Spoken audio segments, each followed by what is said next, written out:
wasn't meant to plead for the monster's life, but I hadn't done that. And the gods would have been watching. But there was no point getting worried about it. We were soon back in the sea, and Gilgamesh was making songs about himself. And I went back to my normal life. Well, it was some time after. It was a Wednesday, because I was playing backgammon. I'm lucky at backgammon. When the youngest of all the guards, he came a-running in, and he said, "Oh, have you seen that out there? Did you see? Oh, there was the Lady Ishtar. I swear it was her. And this terrible, huge, great big chariot, all gold and lapis lazuli and dragons and hippogriffs and I don't know what else." And we had to run out, and there she was, flying down, the Lady Inanna Ishtar, goddess of love, goddess of war. And she was arrayed in unguents. You could smell her from where we were, and she had griffins and dragons drawing a golden and silver chariot. She was come to woo. And as we watched, she drove down to the temple and landed in the precinct, and then went up to the palace nearby, the holy ziggurat in which Gilgamesh lived. And I thought to myself, all right, I'm going to make myself scarce. So I went off and I won 3 more games of backgammon. When all of a sudden, there was a noise like thunder, roaring through the city, and we ran out. And there was the Lady Inanna Ishtar, her face black with fury, the dragons turned black, with black lightning streaking behind them, and red lightning coming from the griffins and the hippogriffs. And she rode up in full fury, off to the firmament of Anu, off to the vault of the stars. Well, I went and scrambled in. I scrambled into the palace, and there I found King Gilgamesh. He was a-thinking, and looking long. "Here, mister, what have you been doing to the Lady Ishtar? She came to woo you." "Yes." "What did you say to her?" "Oh, I turned her down." "What? Didn't you want her as a lover?" "I said to her, Enkidu, I said to her, I will be your lover, and I would give you everything that I could, everything that Well, was what in my annoyed her then? But I will not be your husband," which is what she wanted me for. "Because being married to you," I said, "it would be like being behind a back door that let in a draft, being in a fortress that was no bastion and fell on all the guards in it and killed them all. Think, man. Oh, yes, Remember, you're right. her husbands. There was Tammuz, the shepherd boy. What happened to him, hey?" The shepherd boy, yeah. Oh, yeah, she was with him all summer long. He was so happy. Yes, he loved her dearly until she turned him into a wolf, and so that he was hunted by his own fellow shepherds. She said he got boring.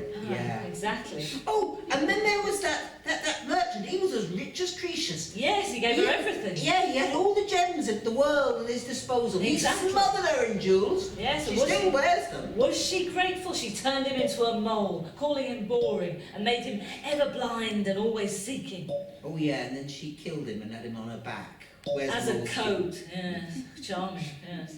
Hang on, there was the horse. Exactly, the horse who she loved for his endurance, and him, when she got bored with him, she decreed for him the whip and the spur. Lovely. What about the lion? Yes, him she loved for his courage, and him for him, when she got bored with him, for him she decreed 7 pits and 7 times 7. No, Enkidu, I would not marry the Lady Ishtar. I would rather be her enemy than have her as my friend. But what about it, though?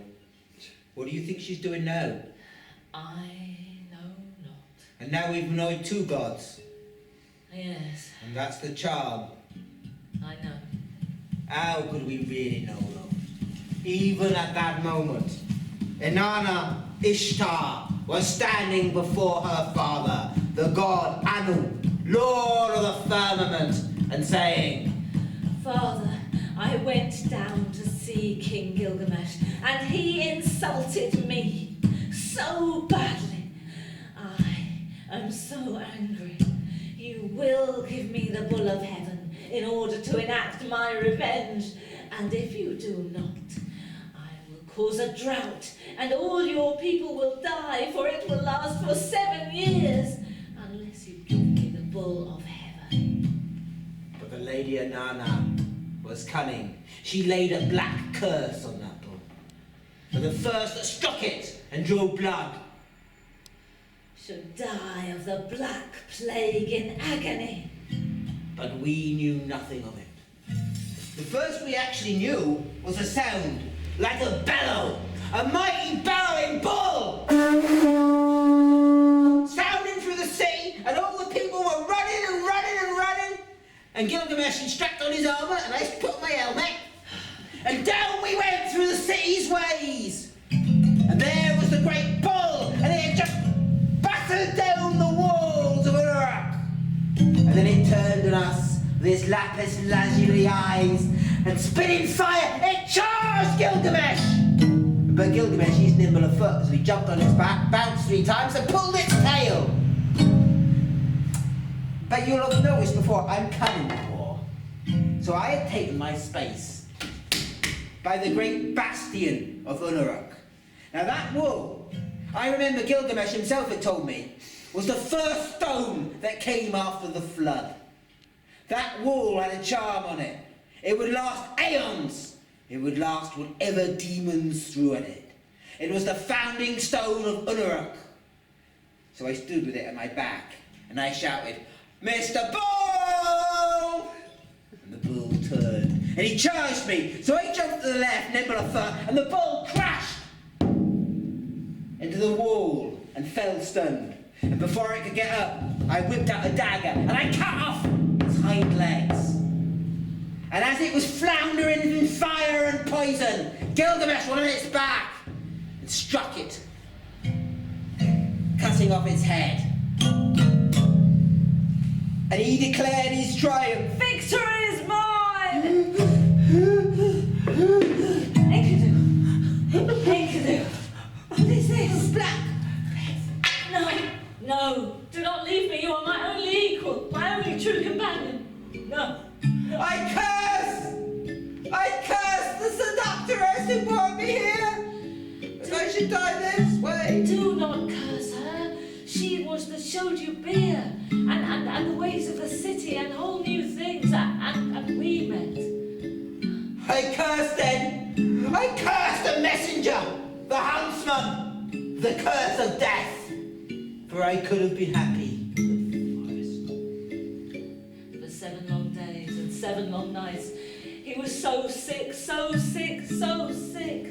And there was nothing I could do. I tried everything. I sent out all the priests to pray. Had sent the healers with unguents, and nothing. But until at last, he passed over to the other side by my side.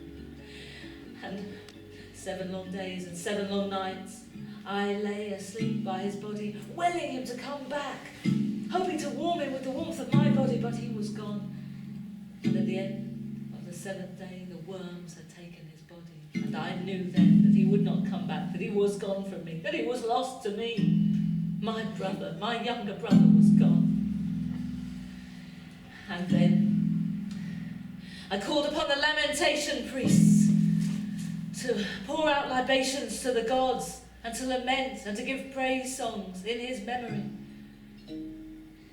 And I said,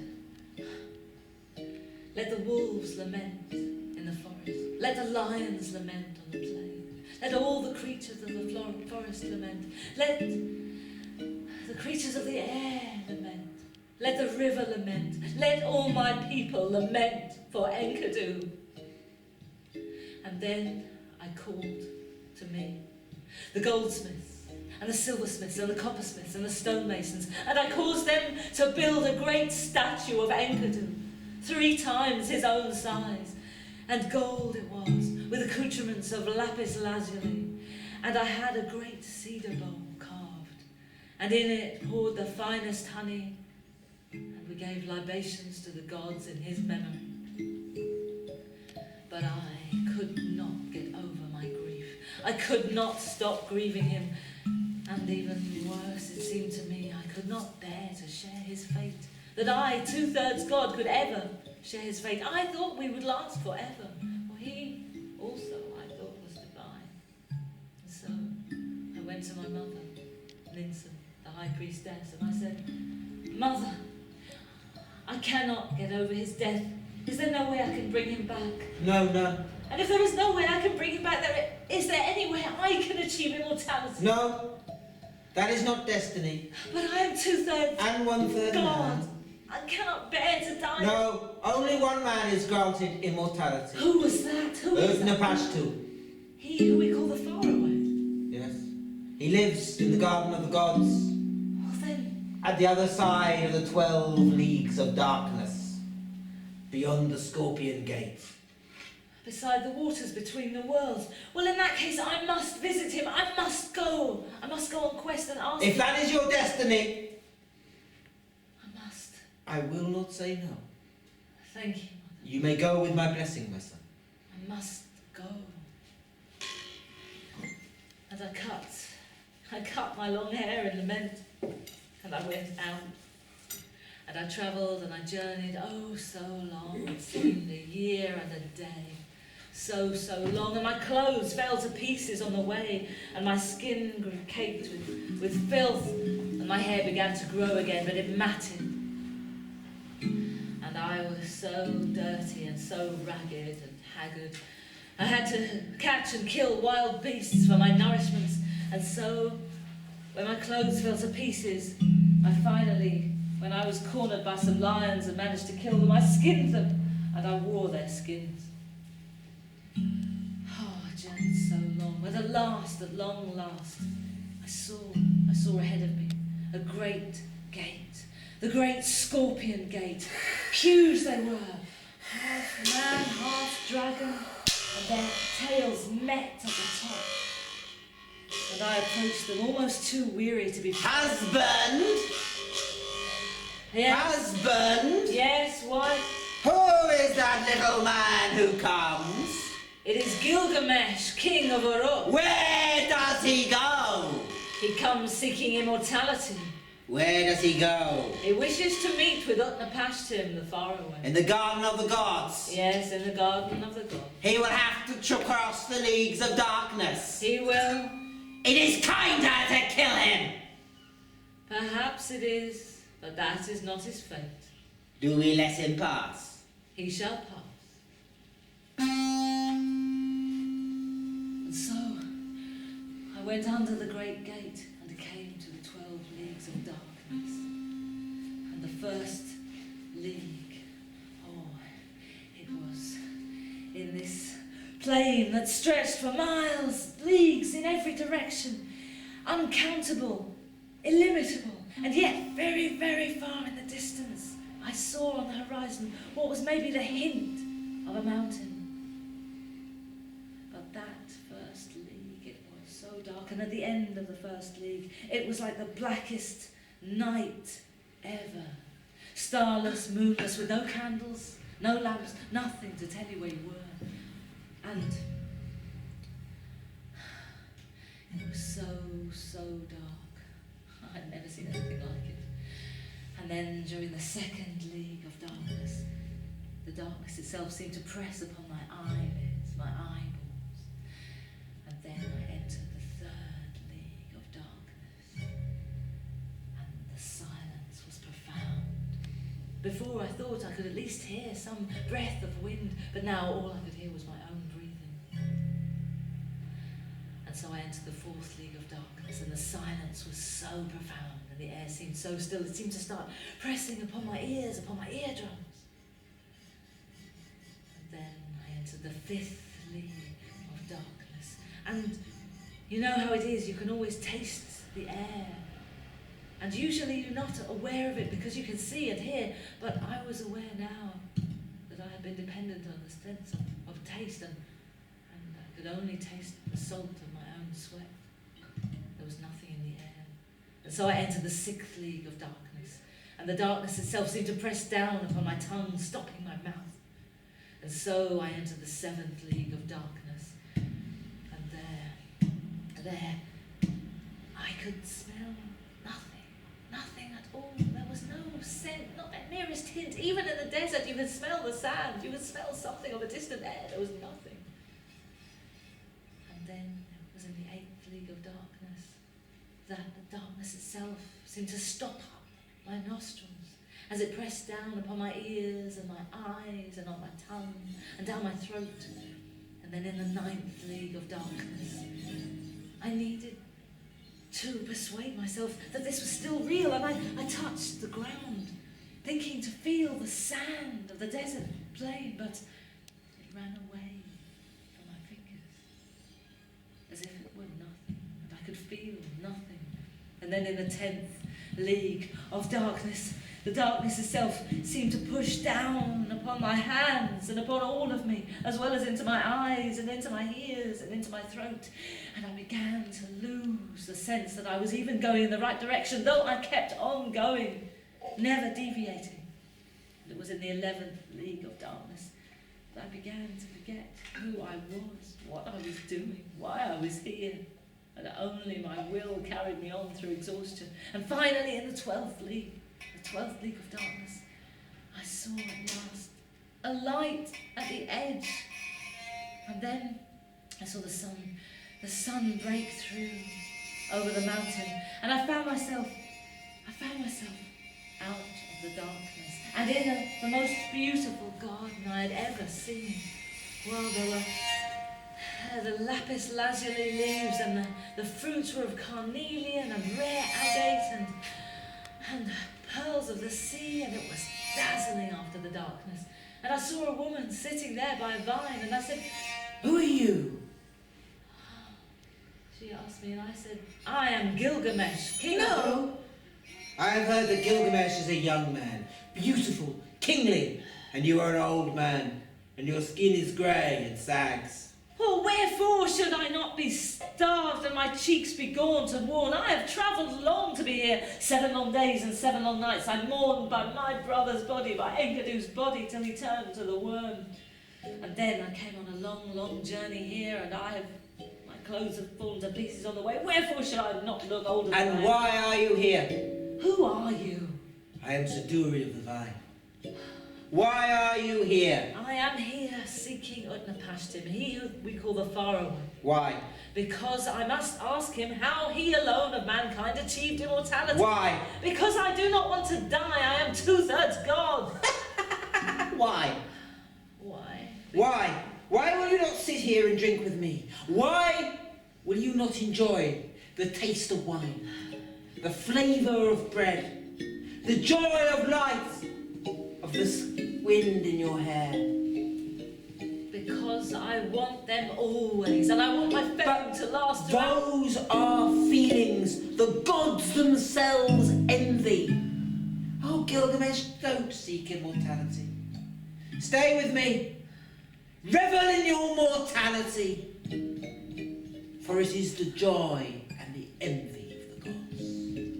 I cannot. The divine in me calls out to be immortal, and I would do great deeds for all of time. I cannot, I must go on. Well, if you would go on, go up. So I walked up the slope, up the mountain, and there at the top there was a great hall with a golden door, and outside there was a woman, and I said to her, "Who are you?" I am the wife of Utnapishtim, but who are you? I am Gilgamesh, Lord of Uruk. Well, don't go inside like that. What do you mean? I must see him. And Gilgamesh strode inside, And I was amazed. for there was a figure looking furious at him.